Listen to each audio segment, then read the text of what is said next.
Hi guys, what's up? Welcome to my YouTube channel. Today we're gonna see about contract farming in India. Let's get into the topic. The State Agriculture Department has asked its officials to follow the central law on contract farming, Farmers Empowerment and Protection Agreement on Price Assurance and Farm Service Ordinance, and get at least one contract signed in each district initially.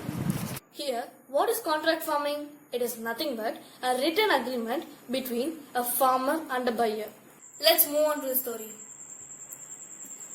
Ministry of Agriculture and Farmers Welfare created Model Contract Farming Act in 2018. This act is the guide to the state government for implementation.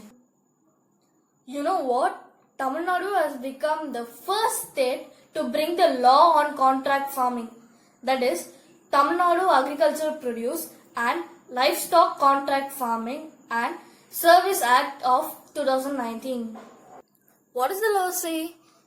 It covers full activities of farming from pre-production to post-production work. No genetically modified crops are allowed. There are two types of contracts. One is for input supply. For example, compost, fertilizer, seeds, etc. Another for buying.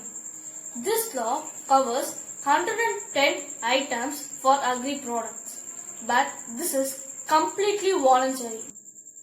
How does this act protect our farmers? It gives legal protection to our farmers. Also, it gives relief to the most important problem faced by the farmers. That is, when the buyer suddenly breaks his verbal promise, the farmer is forced to sell his produce in the market for less price. This either leaves the farmer for a huge loss or disappointment.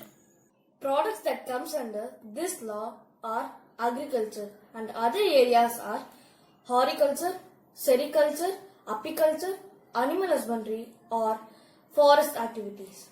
But illegal products are in India banned. What should we know from Tamil Nadu's separate law? According to the state's Agricultural Produce Regulation Act in 1987, the authorities had only minimum role in resolving the disputes.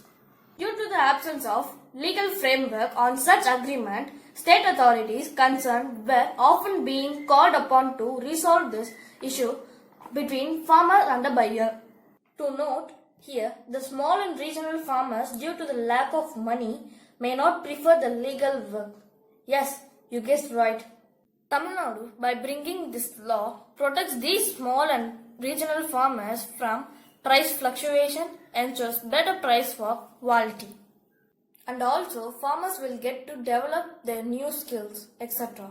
The famous ITC Limited is a good example, as it helped chili and wheat growers. It also provides premium over market price.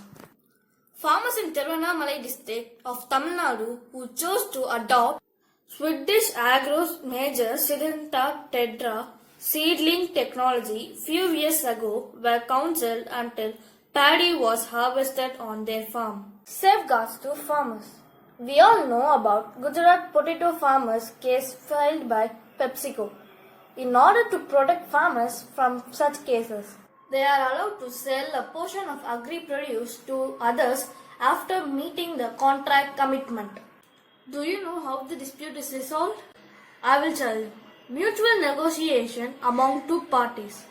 When this is failed, second, the Act provides for Dispute Settlement Committee, which consists of Revenue Officer of the district subdivision, plus 3 representative of farmer, plus 1 domain expert. The committee is asked to resolve the matter by 30 days. If there is any violation in this contract, the buyer should pay fine up to 15,000 and farmer should pay 1,500. Thank you for watching. This is me Ritish. Hope you like this video. Bye bye.